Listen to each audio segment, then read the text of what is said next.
everybody, and we're back for another episode of Buzz on Real Estate. I am your host, Bryce Osepic. I am the broker and owner of Coldwell Banker Anabasis Realty.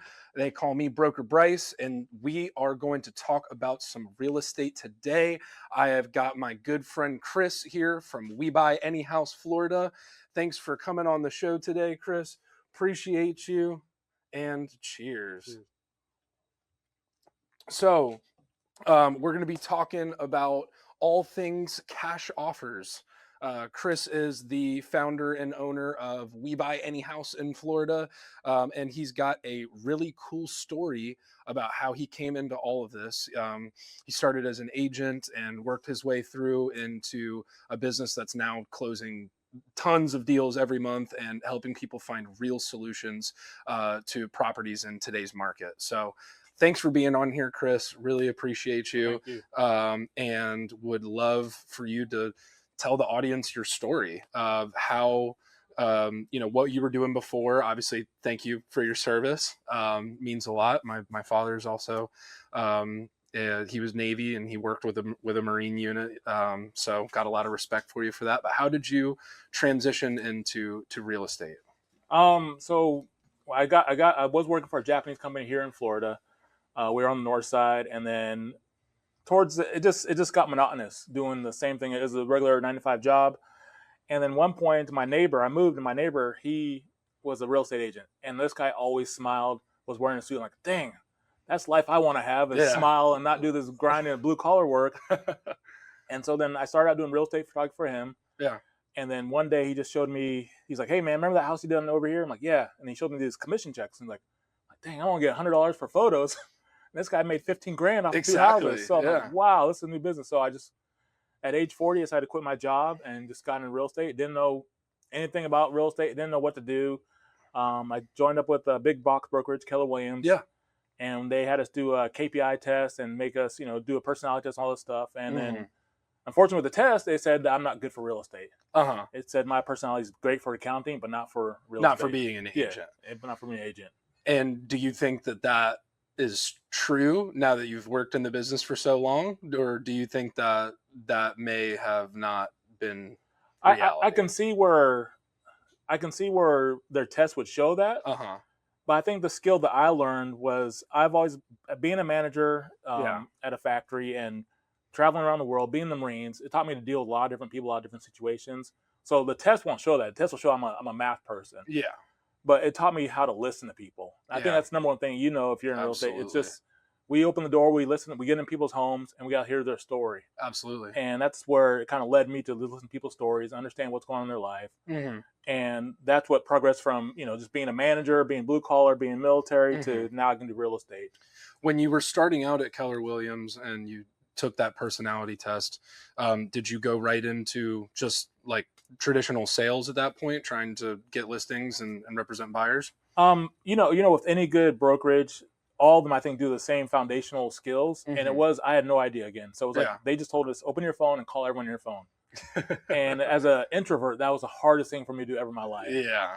And so I had to do a call back to like even my Marine Corps days of like, okay, we did crazy stuff in the Marines. Okay, I can do this. Yeah. I can call people. Yeah. This isn't too hard, but it was hard to call people. But of course. But jumping in that, calling people, and then realizing that, there are people out there who need help. 100%. And it's just about making the phone call. But that was really the hardest thing, one of the hardest things ever probably in my life. Yeah. Is doing cold calling people and just saying, I agree. Hey, this is Chris. Dang it.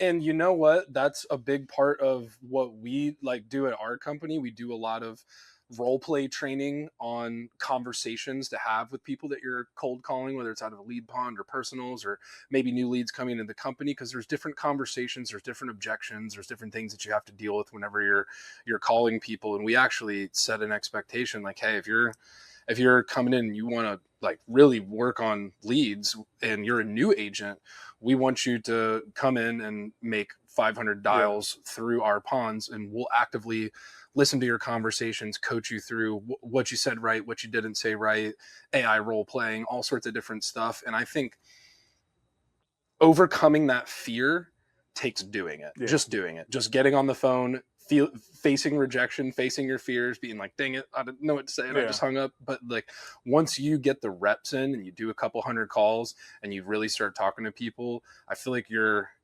guard kind of comes down Yeah. and you're able to really connect with people and, like you said, figure out what their problems are, what they need. So the big thing that helped me with the calls though was the turning point was when I had some coaching. John Brooks at Momentum helped me out a lot. We opened up a book and he said, we did another personality test and he said, Uh-huh. look at the different sales techniques Mhm. and then match up your personality with the sales technique. And mine Mhm. was being in front of people. Yeah. And so I stopped beating myself about calling people and started beating myself and started changing to like, okay, now I'm going to meet people face to face. Absolutely. And that's kind of where the we buy a house thing came in because then you see a distressed property, Mhm. you see a tarp over a roof, like, okay, I can knock on this door. Yeah. Because I'm coming with genuine help, not trying to. This is more my angle of, look, you got a roof, your roof's got a hole in Absolutely. it. Yeah. I got a roofer that can give you a quote on how to fix it up, and that really helped me, get more into my strengths versus trying to fight against what's harder for me to do, Mhm. and made the business become easier for me working Yeah. my strengths as far as like door knocking, getting in front of people, Yeah. being a personality in front of people, and just listening to what people's problems are, and that kind of where I transitioned from an agent to helping people with distressed properties. Yeah, absolutely.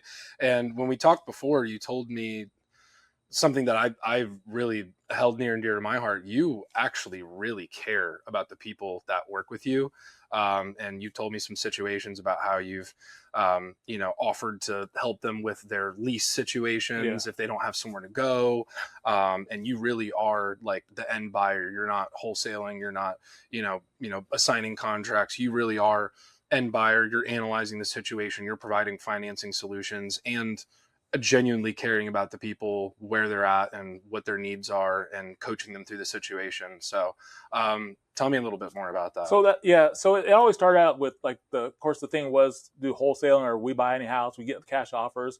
But the more and more I meet people that are in these situations that need cash offers, you realize that one, I can buy their house cash, yeah, no problem. But then these people usually don't have a place to go. Exactly. If they're like 6 months behind on their payments, then they're missing their credit card payment, missing car payments, and so they have nowhere to go. So I was like, okay, hey, instead of you getting like a full 30 grand when I buy this house from you, Mm. pay off your mortgage, you get 30 grand in your pocket. I'm gonna take 10 grand and pay your rent for a year at an apartment. Uh-huh. It helps me to be honest, a little selfish for me. It helps me feel less guilty. Like, Yeah. okay, I know they got a roof over their head, so they're not like just out there. And Exactly. then because a lot of these stories of people I meet, it tends to be an older woman or older parent that's taking care of an adult child. Now the Mhm. child's not handicapped enough. This adult child can work, and then usually it's like some adult child staying at home that's in their 40s, and mom Yeah. or dad still take care of it. And you just see that's what's sucking the The poor sucking parents' the life money. savings out. Yeah. Yeah. And you want to be like, okay, let's just help these people get to the next phase. Either, and if I can't buy their house, you qualify for a loan modification. Yeah. Let me get you my loan modification guy. Let's go talk to the bankruptcy guy. Let's find out the best solution for you. But we got to do something versus you just not doing anything, and then the lawyer bills and everything will start piling up, and they're Mhm. losing whatever money they could have made. Yeah. And it is disheartening sometimes to be like, man, you just feel bad for people their situation, and be like, okay, Yeah. let me just do my best to help them out. Yeah. And if it is me buying their house is the best solution, then that's the best way we can go. If it's not, then we'll Yeah. just find the proper solution for them to help them keep a Yeah. roof over their head no matter what. And that's an amazing service that you do. Another thing that we talked about that I thought was super interesting because getting into this business, making cash offers on properties and things like that, it's a competitive space. Yes. It's a competitive space. There's a lot of Yeah. people out there that are real end buyers and aren't real end buyers. And there's a lot of people out there making cash offers.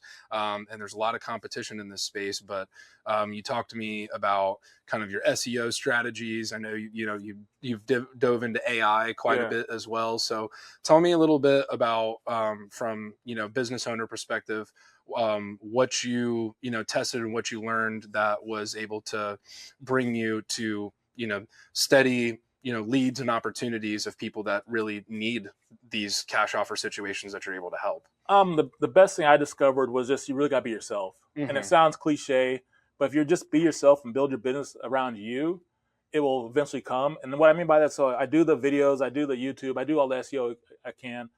And then that way when people meet me, they're meeting usually the person that calls me already met me and looked at me on online, on Google business page, on Mhm. YouTube, and like, okay, we know who he is. Yeah, And so there is a lot of competition, and there's many deals I'm missing out on. of course. But there's also the deals I do get are people who really want to work with me. So it's not like I'm not being a salesman. I'm not doing anything like, oh, we already researched you. And I tell people Yeah. Same way all of us are on YouTube watching, scrolling, looking at YouTube, loving Yeah. stuff. And everyone's YouTube feeds are different, Uh-huh. but the people you follow on YouTube, you know them somehow, some way, you know everything about that person on there. Yeah. So you trust that person. Yeah. And that's the same thing I try to build with people, is like build that trust. So when they look me up online, they can see all my videos, they see how I talk, they see how I write things. So they're like, okay, I know who he is. How consistently are you posting content and stuff like that?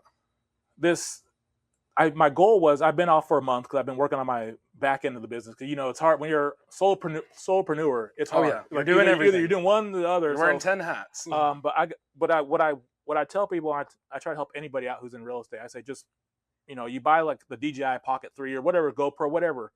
And a lot of us in real estate drive everywhere. And so I tell people, just put a camera in your car and point at you, put a little mic on you, and start talking. Yeah.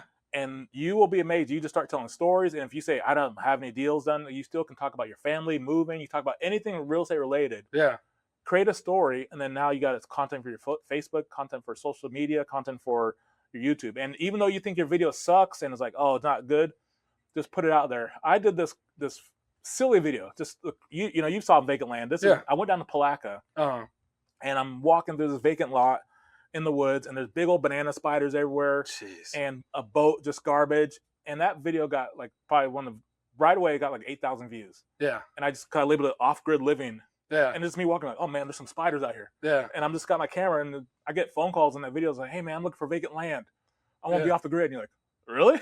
Yeah. You're like, okay. I'm just me messing around outside. Yeah. But I just tell people, like, you got to record, videos about who you are and what you do in real estate. And then you will get the clients eventually if you do consistently, and you know all about SEO and websites. If you do it consistently, the people that call you already know you and they want to work with you. Yeah. 100%. And it's hard. That's so much easier. It's hard to explain to new agents, but it's a long-term thing that you won't see the results probably for 6 to probably 18 months. Yeah. The cold calling is good to do that first beginning to get that business going, to get money in your pocket. Absolutely. Yeah. But you got to do this in the back end while you're driving to that appointment that you called off of Zillow or called off the lead gen. Yeah. And do the phone call on the back end. So then you can build your personality. So again, when people call you, they already like you and want to work with you. Exactly. And you're not like, come on, Bryce, you want to work with me. You want to work with me. Bryce, come on, you want to work with me. Yeah. I don't got to sell you. It's just easier. So you already know me. You already know what I stand for. You already know what I do. And that's what led to the We Buying a House, making it easier for me. It took a while. It took a lot of time, probably like 3 years really to get things rolling, where I consistently get several phone calls a day. Yeah. Of course, there are a lot of scam phone calls, a lot of wholesale phone calls. I'm sure. But, and everybody who wholesales, I said, yeah, Jimmy, send me the deals. Yeah. And they're always like, well, what's your buy box? If the numbers make sense, just send me the deal. Yeah. And that works too. So I do get leads from that, and I do help out still people there. But the main thing is helping out people with stress situations, burnt down house, inherited property, whatever situation, divorce, probate, all the situations. Yeah. But I do a video on each one of those, and just me telling a story about working with a client. And if I didn't have a client to work with, I would just tell a story about my personal experience in real estate. Yeah. And that's what I would do to build that SEO. I think you hit the nail on the head. I think when it comes to content and social media and things like that, I think telling stories is the most effective thing that you can do to really, plant ideas in people's minds. Like, hey, listen to this story about what I did. And they may not have thought about that even being a possibility until they hear you tell the story. And they're like, okay, like maybe that would make sense for me. So I think that's really awesome. I think you're doing a fantastic job. If you there's probably a couple different types of people that are listening and watching this show right now.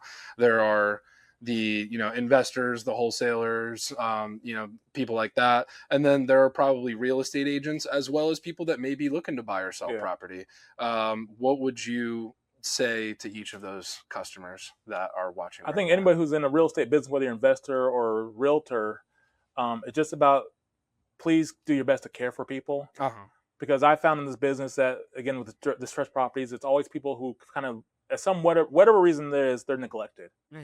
And you like, okay, whatever family issue, maybe whatever happened, but let's just try to be kinder to people and help people out. Because the house prices aren't going down. Yeah. And these people who are distressed, even for the wholesalers, like if you're just trying to make a buck, please remember that extra. If you're trying to make 20 grand as a assignment fee, maybe do 15K. I don't say, drop your money, but that extra $5,000 can really help someone out. Yeah. Who's in a distressed situation. Yeah.